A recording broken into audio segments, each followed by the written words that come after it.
Welcome, everyone, and thank you for joining us. The Association for Professionals in Infection Control and Epidemiology is pleased to present this webinar in partnership with the Certification Board of Infection Control and Epidemiology. Before we get started, I would like to go over a few items for our participants. Please note that this presentation is being recorded and will be available within 24 hours. We encourage you to submit your questions at any time during the presentation using the Q&A box at the bottom of your screen. If you need technical assistance, please send us a message in the chat box or send an email to elearning@apic.org. Today's session is titled CIC Recertification Overview and will provide an overview of infection prevention units, or IPUs, and the recertification examination, and then open it up for questions. And now I would like to introduce our moderator for today's session, Jessica Dangles, CBIC Executive Director. Jessica, welcome to the program, and I'll turn it over to you. Thank you, Jason, and thank you everyone to coming to our session today. It's my pleasure to introduce our speakers for this afternoon, Sandra Callery, Immediate Past President of CBIC, and Gail Frayne, CBIC Director. Sandra Callery has worked in the field of infection prevention and control for many years. Currently, Sandra is the Director of Infection Prevention and Control at the Ontario Agency of Health Protection and Promotion, Public Health Ontario. And Gail Frayne is the Systems Director of Infection Prevention for Ascension St. Thomas in Nashville, Tennessee. For over 30 years, Gail has led efforts to prevent the spread of healthcare-associated infections in a variety of settings, using evidence-based guidelines, standardization of practices, and principles of high reliability and patient safety. Sandra and Gail, welcome to the program, and the audience is yours. Well, thank you very much, Jessica, and welcome everyone to our session today. My name is Sandra Callery, and as you can see, I'm the Immediate Past President for the Certification Board, and I've been certified since 1986, so for a very long time. And I would like to also introduce Gail. Would you like to say hello? Hello. I'm a new Civic Board Director, and as Jessica stated, I work for Ascension St. Thomas, and I'm a member of the Middle Tennessee APIC Chapter and a member of the Test Review Committee, and I've been certified since 1991. Certification to me acknowledges competence in my role as an infection preventionist that is recognized by my organization and other healthcare entities.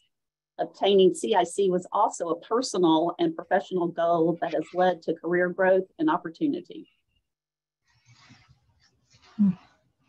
And for me, what certification means for me, well, this little envelope here kind of says it all. I remember many years ago that I took the certification exam when I was working in about a 300-bed community hospital. And unpacking some of the boxes during COVID, when everyone cleaned out at least one closet during the pandemic, I found a box with these old envelopes in it. And lo and behold, when I looked inside, this was a thank you from the president and CEO of the organization, and thanking me for becoming certified, for taking that initiative, for caring about not only the organization, but the patients that we care for. And I have to admit, it moved me quite a bit and made me realize that certification, although it gave me great satisfaction, wasn't just limited to me. Certification means an awful lot to others as well. And so if we go to the next slide, you can see that we have found, so you don't have to take my word for it, we have actually published in the American Journal of Infection Control around the value of certification. And what we've been able to find with, certainly in 2019, we conducted and published a survey that we conducted across the country, across North America. So both those who are certified, those who are employers of IPs, and also other key stakeholders. And we found that the CIC supports a higher salary compensation, increased job satisfaction through that structured career development, improves patient outcomes. And these were perceptions and sort of self-disclosed comments and feedback from both the employers and the IPs. And they felt that this also helped advance their practice. And it was an overall sense of value by both the public that were interviewed as well as the healthcare industry. In addition, it does seem to instill professionalism among practitioners in infection prevention and control. And certainly certification helps recognize that experienced professional in the field who have fulfilled the requirements for CIC certification and recertification. The other studies, of course, were done in June 2022, so you may have seen that more recently. And we were again looking at the impact of certification. And they found some key, the key findings were that IPs may have a stronger understanding than other practitioners of the evidence of certain IPAC practices. They seem to be more likely to recommend implementing them in the hospitals where they work, and especially if the certified person was the lead of infection prevention. Hospitals hiring certified IPs were more likely to implement those practices as well. So you can see that they seem to have influenced the practices within their organization. So the purpose of the CIC is really certification and recertification, and that whole entire process is really to protect the public. And we want to do this by providing a standardized measurement of current essential knowledge that's needed for IPs in the field. And I think many of you know about certification, but do many of you know and understand what CBIC stands for, the Certification Board of Infection Control and Epidemiology? And I just want to say that we're voluntary. We're autonomous. In other words, we keep ourselves at arm's length of other organizations and associations. And we are a multidisciplinary board. We have people on our board from a variety of healthcare related professions, microbiology, infectious diseases, as well as nurses, public health. And also we have on our board those who are representative of long-term care settings as well. And our mission is to provide pathways to demonstrate and maintain competence in infection prevention and control. And our vision actually is a world free of infections through a demonstrated professional competency. So lofty goals, but we feel it's a great mission to have. The CIC, the Certification in Infection Prevention Control, is the only standardized measurement of essential knowledge, skills, and abilities expected of those professionals in North America. And currently, you can see we have over 8,700 CICs in over 45 countries. I'm going to turn it over to Gail to talk a little bit about the CIC exam. Okay, so the eligibility requirements for the CIC are completed post-secondary education in a health-related field, including but not limited to medicine, nursing, laboratory technology, or public health. The post-secondary includes public or private universities, colleges, community colleges, or equivalent. You have to have direct responsibility for the infection prevention program activities in the healthcare setting. And lastly, work experience defined as active engagement in infection prevention determined by a current job description for compensation for a minimum of at least 1 year full-time employment or 2 years part-time employment, or completed 3,000 hours of infection prevention work experience earned during the previous 3 years. The infection prevention activities must include identification of infectious disease processes, surveillance and epidemiologic investigation, preventing and controlling the transmission of infectious agents, environment of care, cleaning, disinfection, sterilization, and asepsis, and at least 2 of the remaining 3 components, employee and occupational health, management and communication, and lastly, education and research. Sandra? Yes, so there are different types of recertification options available. Certainly certification overall, as many of you may know, is valid for 5 years from the year of successful examination. And so that every 5 years, recertification takes place. And it can be completed by way of infection prevention units or by taking an examination. So we get a lot of questions around IPUs or infection prevention units. And really what we're talking about here are continuing education credits. And you can see on the slide that this can be achieved in a variety of ways by presenting, if yourself are preparing and presenting at conferences on an infection prevention control related issue, if you're authoring publications, and we're not talking about letters to the editor, but we're talking about actually publishing an article or a paper or research, attending local or national conferences and gaining education through those conferences, participating in a professional organization in a position of leadership, such as an APIC chapter, and more. There's many more. And certainly if you go to our IPU guide on our website, you will find out other opportunities for IPUs. So candidates must submit an IPU portfolio demonstrating a completion of a minimum of 40 IPUs. And these IPUs must be provided by a credible organization, professional organization, and at least 20 of the 40 infection prevention units must be sponsored through an accredited organization or a state licensing board. So candidates can accumulate those IPUs anytime after their previous recertification. So the moment you've received a successful examination and you are now certified, you can immediately start to collect those educational units that can be used towards your next recertification.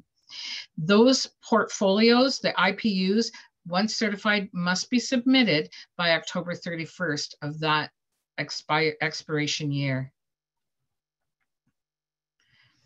This is an example of the infection prevention unit portfolio, which this is your IPU. It lists the educational category, the date you completed the education, the number of IPUs earned, the title of the program, the exam domain, as well as the status of completion. The timeline for recertification by infection prevention units is the professional portfolio available once certified, record activities and upload verification documents, submit the portfolio by October 31st, and CIVIC reviews all portfolios. If successful, a new 5-year recertification period begins. Submission by recertification includes a $410 fee along with your portfolio. And once submitted, average review time is 3 weeks. If there are questions regarding the activities, you will be contacted by email, and 2 resubmissions are permitted. If there's a missed deadline or an unsuccessful portfolio, you must take the online recertification exam if you do not submit your portfolio by the deadline of October 31st. This exam must be purchased by November 30th and completed by December 31st. If upon review and resubmission and your IPUs are not accepted, you must take the proctored CIC exam, which must be purchased by December 17th and completed by December 31st. The unproctored recertification exam is not an option if your IPUs are not accepted. And some helpful hints. Submit your IPUs as you earn them. This is a great way to keep up with your educational activities. You don't want to misplace those certifications, and then you know your status of your number of credits as well. Reach out to staff with questions. Contact the CIVIC staff. Reach out to members of your APIC chapter who may have recertified by IPU. They probably have some good information for you. Plan your time. Don't wait until October 31st to submit your credits. Once your 40 credits have been approved, you will receive a new 5-year certification and can begin submitting the new IPUs for your next portfolio due in 5 years. The IPU categories include online, paper, or live format education, local, national, or international conferences and workshops, academic education, publications, presentations, participation in professional organizations, teaching, and research. 6 of the 8 exam domains are required, and these are the infection prevention activities that we reviewed earlier, identification of infectious diseases, surveillance and epidemiology, preventing and controlling the transmission of infections, employee health, management and communication, education and research, the environment of care, and cleaning, sterilization, disinfection, and asepsis. A frequent question, does my chapter activity count towards IPUs?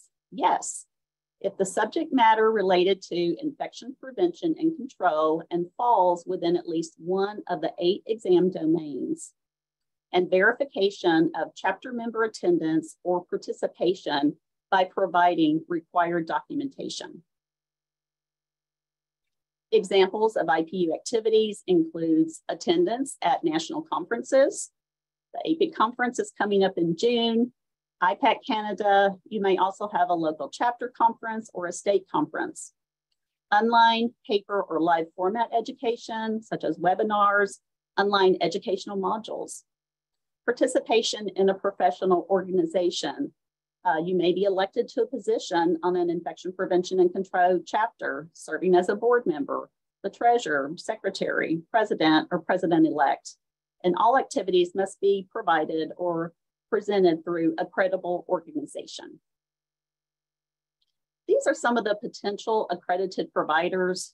You should be familiar with many of these: APIC, IDSA, IPAC, SHE, just to name a few, and there are many more. The conversion chart for continuing education hours and infection prevention units for per hour IPU activity. So for 60 minutes of participation or instruction, you earn 1 contact hour, which is equivalent to 1 infection prevention unit, also 1 CME or 1 CNE. This is an example of the verification form. It should have the official organization letterhead, so as in this case with APIC, and the accreditation information. It also includes the date of the educational offering, the title, as well as your contact hours and IPUs. There are many resources available on the CIVIC website. I encourage you to go there and review, download, and use these documents as you develop your IPU. This includes a frequently asked question, a downloadable criteria chart, the IPU portfolio manual, and then a sample IPU portfolio. These are very helpful. So I'll continue on with recertification by examination. And this is online. It's web-based exam taken on your home computer and on your own schedule. It must be taken independently. This is to challenge and to test you on your knowledge. It's 150 multiple choice questions, 135 are scored questions with 15 pre-test or unscored items. And we use those for analysis later on. It follows the same content outline as the CIC exam. Again, recertification examination is a $410 exam fee. Staff will approve your application, send your details to Prometric, our administrators of the exam, and you will receive an approval email within 5 to 7 business days. The recertification exam must be purchased on or before November 30th in this year, 2023. Exam must be completed by December 31st, 2023. at the stroke of midnight. So just remember that you don't really want to be doing this on New Year's Eve. So recertification exam results are available immediately after you submit that examination.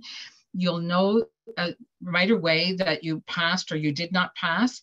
A candidate that does not pass the recertification exam must take and pass that initial CIC exam to maintain their certification. At this point, you are not eligible to submit IPUs. It is not an option after an unsuccessful attempt on the recertification exam. So that recertification by examination timeline, again, you can see here, exam can be purchased as early as January 1st of that recertifying year. The exam must be purchased by November 30th, submitted no later than December 31st. And if the candidate fails the recert exam, they must apply for that CSE proctored exam. And again, if successful, you have now a 5-year recertification period. So another group of helpful hints, we hope, apply now. If this is your year, apply now. Do not wait until December 31st to begin taking your exam. Do not access the exam in Internet Explorer or in a remote workplace access. We find that this is actually, many times people find that the exam doesn't function properly, and there are many firewalls in workplaces, so keep that in mind. Review the CBIC website for technical requirements and more information on recertification with our link. Now, do we have any questions? Well, thank you, Sandra. Thank you, Gail. We have quite a few questions to get through. So thank you so much for giving this information. I will go ahead and open up the chat. One question I see here is, how do we access past APIC conference IPUs? So that would be through your APIC account. We don't house those for you here at the certifying body, but if you do have your APIC membership and your username and password, you would be able to access previous webinars, previous conference certificates, and things of that nature. This could be for you, Sandra. I went to a national conference in 2018, was not able to get a certificate of attendance. Is an expense report adequate? I would say no, but Sandra? No, yes, an expense report would not be adequate. I think that you can always go back to that group, and if they're still have access to the information from 2018, and if they can write, this is to certify that you attended in the number of hours, then that would work. But reach out to the organization that provided that education to see if you can obtain that information. And Natasha just put in the chat, if you do have questions regarding past APIC conferences, to email annual@apic.org. I see, if I only attend the annual APIC conference, will that count for the amount of IPUs? A multi-day conference does give you 10 IPUs for just attending the conference. APIC, as well as many other conferences, put on-demand sessions.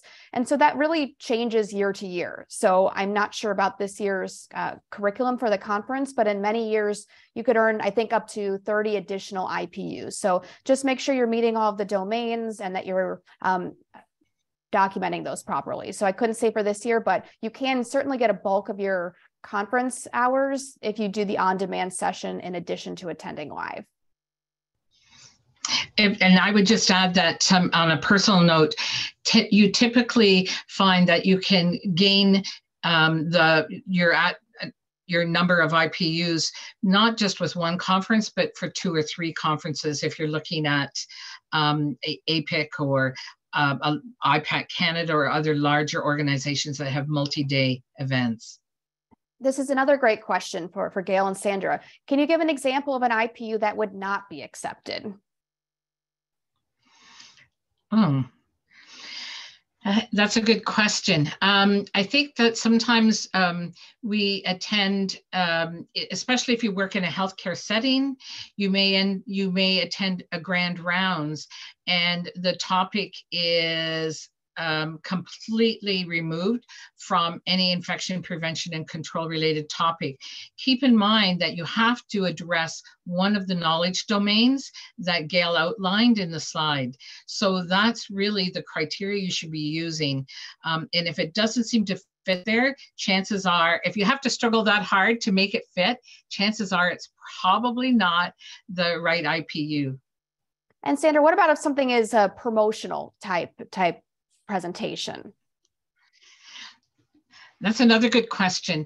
I think we have to be really careful. Many of us have sat in on some excellent educational offerings that might be through a vendor or a marketing strategy.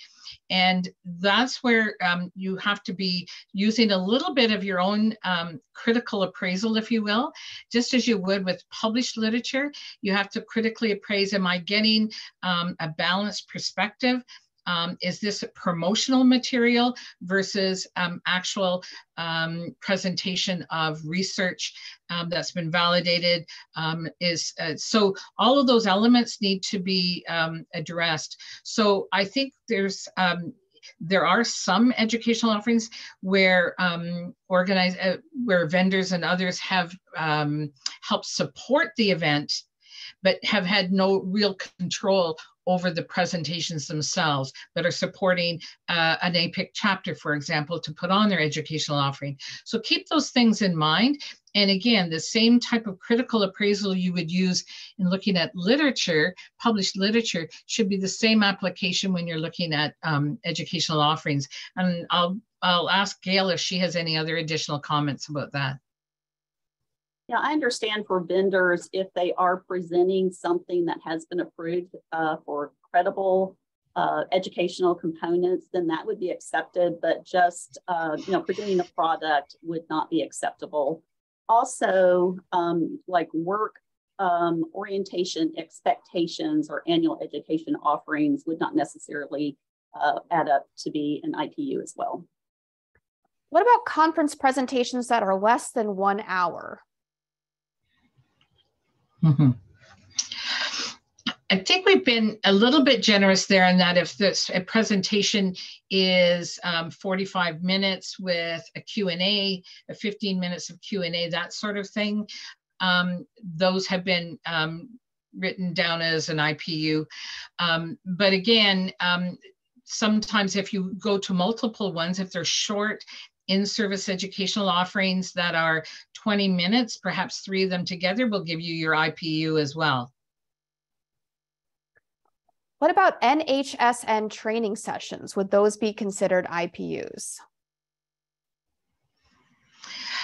Well, certainly, and Gail would know more than me, but NHSN, and you're looking at surveillance and epidemiology, the training itself, I don't think is necessarily an IPU, but maybe looking at how do you analyze data, how do you collect information, that might be an IPU, but Gail, I'll turn it over to you to see how you feel about that.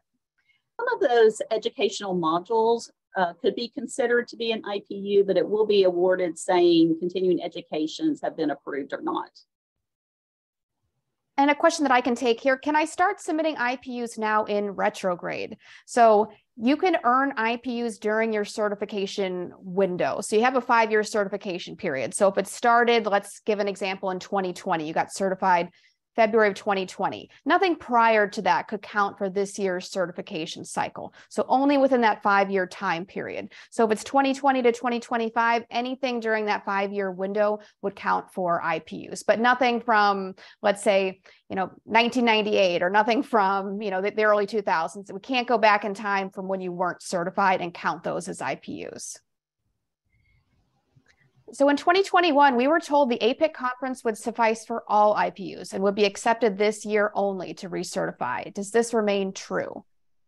So I think that question is, can you earn the 40 IPUs from an APIC conference? It really depends on the offerings and how many of those on-demand sessions that you do. For just attending the live conference, whether it's at home or you're going to Florida this year, you get 10 for actually going to the conference. But, CBIC doesn't determine how many IPUs are offered at a conference. So once again, I'd reach out to the APIC conference committee and find out just how many of those on-demand sessions are available. Okay, another question. I was under the assumption that you had to enter all IPUs before you uploaded. Am I able to submit IPUs prior to my recertification year? Yes. So you can't actually pay your portfolio fee and submit your portfolio until the year that you expire. So if you expire December 31st of 2023, and just a reminder, all certifications expire on December 31st. No one has a certification that expires mid-year, but you can start uploading your IPUs. And if you're not sure whether or not something counts as an IPU, reach out to us. If staff aren't sure, we'll reach out to the board. But yes, start tracking now, and that is available to you. Okay, is this an accurate? Go ahead. I was just going to add, I think one of the things here is not just to stop at 40 IPUs. Hopefully, many people actually find that they can gather a lot more than 40 IPUs. And that actually makes it easier, because if there's a few in there that turn out not to be eligible, then you have that cushion. So keep that in mind. Continue to put in all IPUs, be they local, as I said, local medical rounds. There might be something with your health units, other organizations, a lot of online learning. Make sure that you don't stop at 40 IPUs if you have a few more to put into the system. It always helps. Our system will cap you at 60 IPUs just because we can't accept all the files. But if you're not sure, just ask the staff. And is this an accurate statement? 4 APIC national conferences would qualify as 40 IPUs as long as all the domains are covered. I don't see. Is that one single conference? If you go to four years of APIC conferences. 4 years of APIC conferences? Yes. Yeah. would actually cover if you have it documented. Yes. Do you have to have more than one IPU category or call all of your IPUs just to be online education as long as they are from different modules? I'm not quite sure I understand this one. Do you have to have more than one IPU category? Well, you do have to hit 6 of the 8 domains. It's fine if all of yours are from conferences or if all of them are from online education, as long as you're hitting all those domains. Does CBIC wait until after October 31st to begin reviewing the IPUs? Yes. So if you submitted your portfolio this week, our staff is reviewing those all year. So if you're submitting it towards the end of October, it gets a little tricky in terms of giving you feedback. That's why we say submit earlier rather than later. But yes, we review those all year. Can you recertify early? No, you cannot. How do we submit the IPUs as we earn them? That's on the IPU portfolio. So log onto your CBIC account. You'll see a My IPUs tab. If you don't see your My IPUs tab, please don't create another account. That will not have it appear. We just need to reset your password for you. So if you can't get into your account, email us and we can assist you. Is secretary considered a leadership position on a local APIC chapter and applicable for IPUs? Yes, it is. There's over 70 questions, so if I seem like I'm going through them quickly, that's because there's a lot to get through. If my profile is not accepted by October, do I need to pay again for the exam? So if you submit your IPU portfolio and it is not accepted, then you would need to reapply for that recert exam and pay that exam fee. And, I can't stress this enough. We want you to do well on your IPU portfolio. We want this to be a process that's enjoyable, that's educational. So if you have questions, reach out to us, reach out to us sooner rather than later. We want you to do well and we want that portfolio to be accepted. Does participating in our local epidemiology committee count towards IPU credits? I would say no. Is this a hospital epidemiology? A local committee.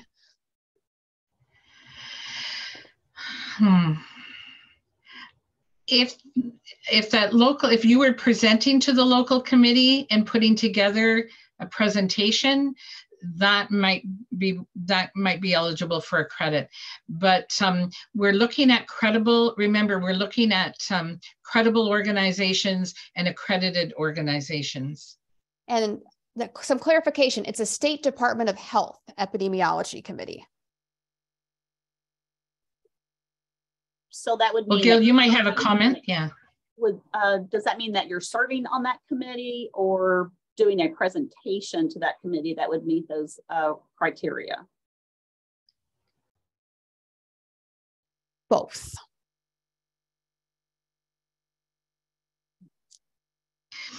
Well, I guess if you could have documentation, but we would need to see documentation. Yeah, I think that the big challenge here, having sat on many large state level organizations, not every meeting is actually an educational offering. If you're involved in speaking and presenting an educational offering, that may be an IPU. If you're listening to a formal presentation, that may be it. But each and every time you go to that meeting, I don't believe would necessarily always meet the criteria. So I wouldn't put all my eggs in that basket if I were in your shoes. Next question, go ahead, Gail. I add to that. So remember that 60-minute time frame for that continuing education hour as well. I can take this next one. Does one have to be an APIC member as part of recertification? No, you do not. If you choose to recertify by exam, how do you recommend preparing? What materials? Well, if you look at the CBIC website, you will find the actual resources and the references that we use to help inform the exam. So that's where I would be starting to ensure that I was familiar with those resources and those references. I think, and Gail can certainly support this as well, that there are lots of study groups and others that help prepare for exams, even if you're being recertifying. Sometimes it's great to join some of those study groups as a refresher before you start to write the exam. And Gail, I'll turn it to you for other comments. Many times APIC will have a pre-con session on certification that helps to review and prepare. So check into that and see when the next availability would be. And Gail, I know you touched on this today. How do I convert CEUs to IPUs? Contact hours are one IPU. The CEU is in tenths, so that's 0.1, but that equivalates basically to one IPU. And another question about submitting IPUs as we earn them. My understanding was that you could not submit them until the year you recertify. That was the case prior to 2022. We made some upgrades to our system last year. So now you can go ahead and enter those IPUs on your online portfolio as you earn them. Sandra, how are the domains determined? Oh, that's a really good question. So as we discussed, we carry out a practice analysis every so many years. It's often anywhere between 3 and 5 years on occasion. And we look at the actual practices in our profession. And with that, we do an analysis. These are surveys. These practice analyses are carried out across North America. We do look, the last one for the CIC, I believe, was 2019. And with that practice analysis, we determine what are the roles within the profession and where the emphasis should be in terms of knowledge domains. So there's a lot, that process is quite rigorous, and that informs our exams and the test questions. So we carry that out on a regular basis because we all know that our profession has evolved over time. And so the practice analysis is critical to the exam process itself. That's great. And we didn't just come up with them randomly. So they were based on our practice analysis. Is there a list online that shows what organizations are considered acceptable to receive IPUs through? So we don't have an exhaustive list. We do offer some recommendations for accredited, but maybe you want to talk about what a credible organization is. Well, I can start, and Gail, you can also fill in. So as an example, an accreditation process, an organization that goes through an accreditation process or is accredited to give educational units, many of those exist. We had the slide deck up of many of them. Their logos or their acronyms were on our slide today. So such as SHE, IDSA, and of course, APIC. IPAC Canada hasn't gone through that same accreditation process as in the US, but that would be another very credible organization. And we have AMMI, the Association of Medical Microbiologists and Infectious Diseases. So there are many, many organizations out there. You can also look at some of the other professions, the American Nursing Association, the Canadian Nursing Association. All of these organizations also have credible educational offerings that are often infection prevention and control related. I would add to AORN, ASHE, any of those. There's probably something through some of the federal government that you might be able to get CEUs from as well. And I can take this next one. On the example of the APIC certificate, it showed 10 IPUs for attending, and above it said 12 additional IPUs. Does that mean that activity was for 22 IPUs? So I know the APIC conference, they list the 10 IPUs just for attending the conference, but they also list any additional on-demand hours that you did. So if you did 12 additional IPUs with the on-demand option, that would count for 22. Would you recommend that one's not on IPUs. Okay, if we present at a chapter education day with others for an hour, plus attend the conference for the day, how many IPUs would we receive? 2 for the presentation and 5 for the day? I would say yes. So if you went to a single day conference, you could earn the 5, but if you were also doing a separate presentation or authoring, then you could get the separate IPUs for that activity. If your IPUs are not accepted, will the $410 be refunded? So we don't provide a refund if your portfolio is not accepted. We will really work with you to get the credits you need to get that portfolio through. We do allow 2 total resubmissions of your portfolio, but if for whatever reason you're not submitting the correct credits or you missed that deadline, then we would not refund that $410. But once again, I cannot stress that we want you to do well on this. That's not something that we see on a regular basis with our staff. We see hundreds of these come through, and we really want you to do well. How are the IPUs verified? Since this was not a big thing 5 years ago, I might not have copies of my participation from the conferences. I would say, well, it is a challenge, and that's why we give you a heads up each and every time to make sure. That's where you have to make a decision of whether this year you're eligible or you will meet the criteria for IPUs as your recertification process.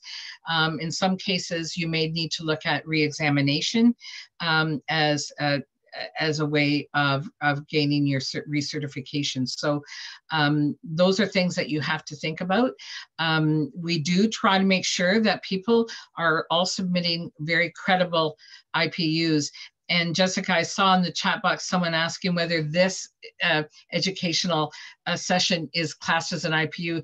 And unfortunately, it's an information sharing session, but I don't think it quite meets the criteria of what we have wanted in terms of you gaining more knowledge around the practice of infection prevention control. However, if you read those 2 journal articles I referenced in the slide deck, that would be an IPU. So here's one question. I'm taking the ambulatory infection control IP test in March. If I pass, would that count towards IPUs? So passing an exam. I know I'm not sure I have the answer to this. If you get higher education, like an MPH, that would count for IPUs. But what about passing another certifying body's examination?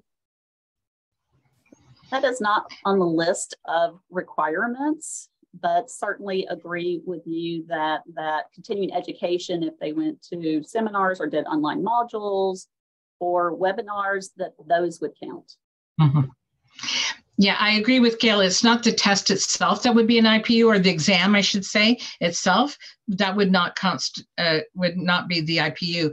But if you did take educational seminars and readings, etc., in preparation, those might be able to be eligible.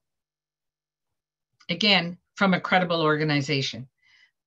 And a question, is this being recorded? Yes. So this will be available after the session. Can accredited partial IPUs be used towards an overall total? For example, if something is 45 minutes and is approved for 0.75 CEUs, would this be 0.75 IPUs? I think Sandra answered this earlier. At 45 minutes would probably give credit if it's one of those 15-minute sessions, like at APIC conference. Many times there's like 4 presentations that are 15 minutes, and you could add that together to be 1 IPU.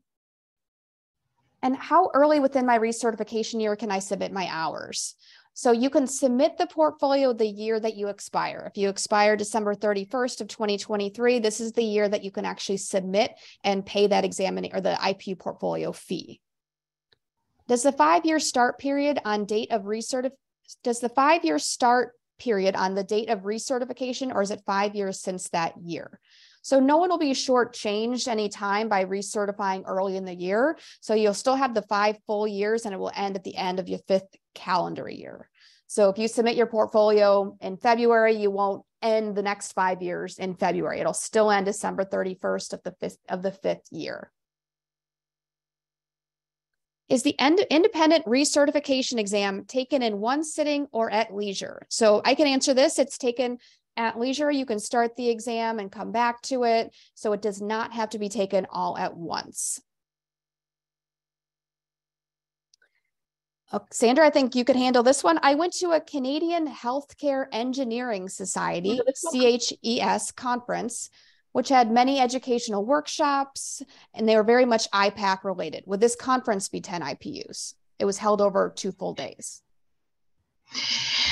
Again, that's an excellent question, because I think if it's over 2 days, there might have been several topics that would be related, that would be eligible, probably 45 minutes to an hour session. But the entire conference as a whole, I'm not really sure, because if it's you said engineering? It's the Canadian Healthcare Engineering Society. Yes, so the Canadian Healthcare Engineering Society, it certainly would meet a lot of the construction and design criteria as well. But recognizing that sometimes they may have other sessions, some of the sessions may or may not. So you would just have to have some close scrutiny. I wouldn't just assume that 100% of the conference would cover it all, but it sounds like because it's healthcare related, it's construction and design, and there may have been some specific ones on infection prevention control, I can assume that you would actually be able to gather several IPUs for that. I just don't know if 100%. So again, look at the knowledge domains, what it is that you need to capture, and make sure that you have a general covering, if you will, of those knowledge domains. People sometimes end up getting way, like more than 50% in one domain, and then panic and realize they haven't actually touched any of the other areas. So remember, this is about you becoming professional and with new knowledge. And so make sure you keep that balance. That's why those knowledge domains are there, to make sure that you have a balanced perspective in this field. I can take the next one. Can IPUs be used that are obtained in the recertifying year? Yes. So let's say you go to the APIC conference and then submit your portfolio in August. That would be acceptable. Let's say you work for a health department and go out and educate patients and staff on topics such as vaccines and PPE, environment of care. Can I use that for hours? If it's an educational offering that you are lecturing and presenting to, then yes. If it's a one-on-one, then I would say no, it would not suffice. How many do? Oh, go ahead. And if I could just add, sometimes people also have put together an excellent presentation and present it, but they may be presenting the same one for 3 or 4 different classes. And that's where it gets a little bit, that's where it's difficult to say that every time you do it, it's an IPU, but it's definitely the first time. And if you refresh it and it's an annual event and you refresh it with new references, then yes, it would be. I hope that helps. Are these recertification guidelines also applicable to those who successfully earn the LTC CIP? Well, that's an excellent question. And we certainly know that many of the knowledge domains are identical in terms of knowledge that we expect people to know in this field, regardless of what setting you're practicing in. So several of the IPUs and the knowledge domains are comparable, but as a board, we're actually actively looking at whether or not there would be additional offerings for IPUs in the long-term care recertification process. So stay tuned for that. But in the meantime, there are several that you would be eligible. And keep in mind, at many of our conferences now, especially APIC, we have a lot of long-term care related sessions. So make sure you keep those, gather those, and keep them for yourself. The 30-minute sessions at the National APIC Conference do not count towards IPUs. Why can't you get IPUs based on a cumulative 30-minute session?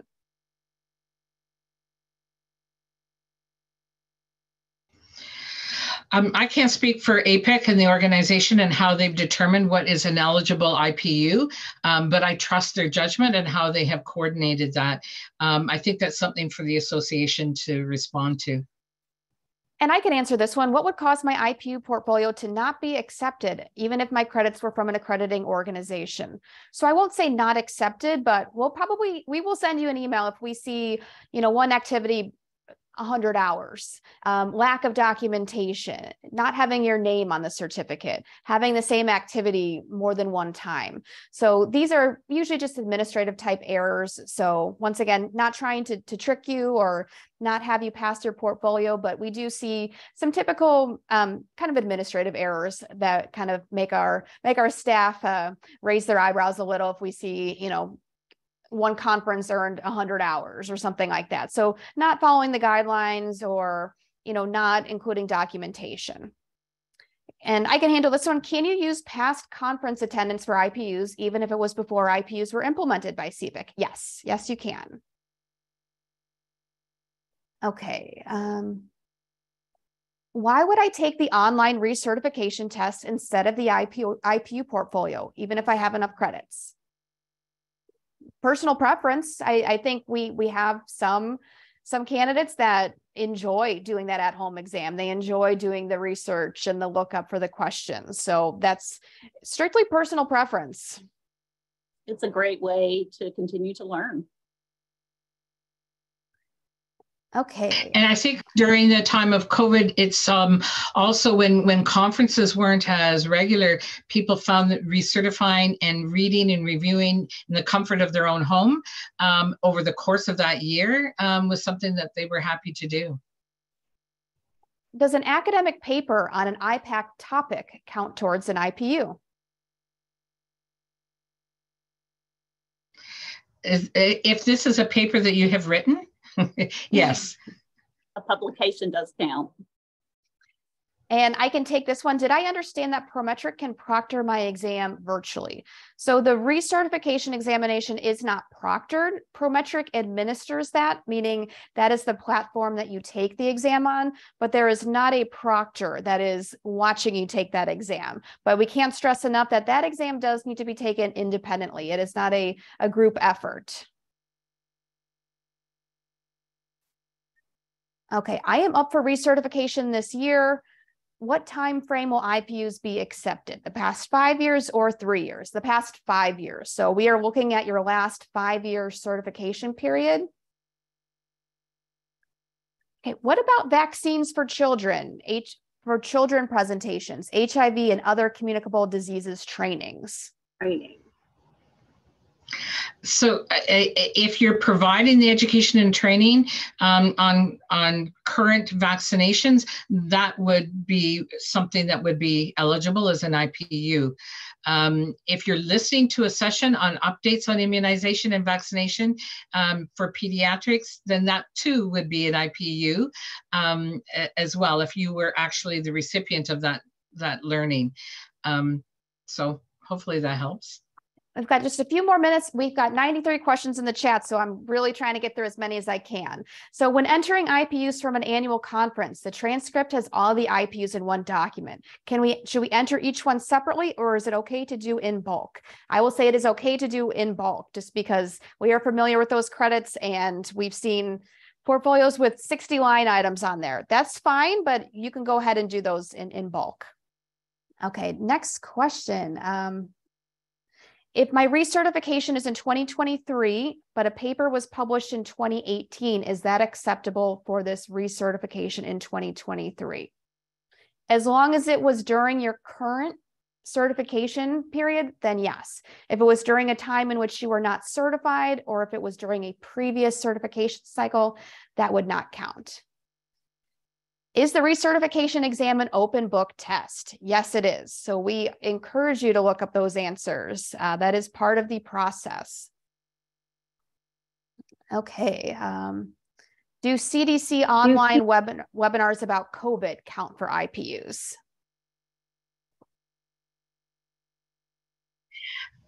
Again, it depends on how the topic is being presented. If it's about an operational issue, I'm not sure.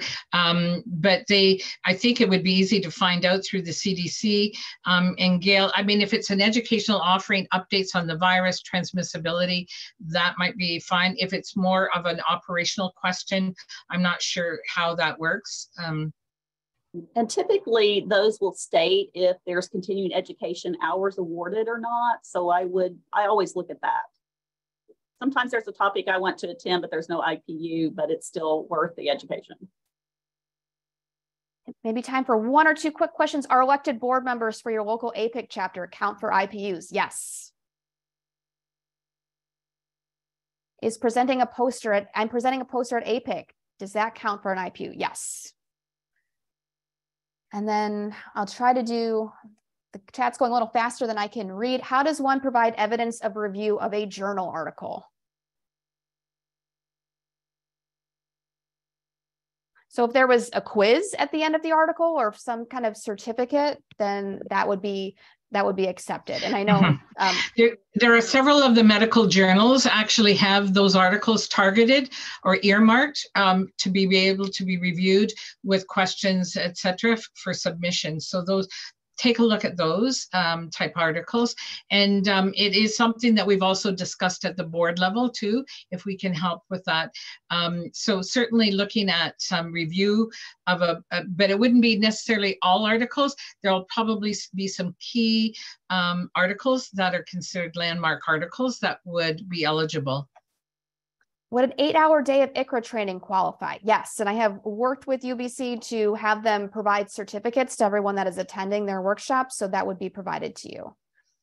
And I think we just have 2 more minutes left, so I think we need to kind of wrap things up here. We will get a copy of the questions, and I think this gave us some great material to put on some FAQs. I apologize we weren't able to get to all 90 questions, but potentially a future webinar, we can maybe address a few more of your questions. So I just want to thank Gail and Sandra for providing your expertise today. And a reminder, this recording will be available within 24 hours. We will post that on the website along with social channels.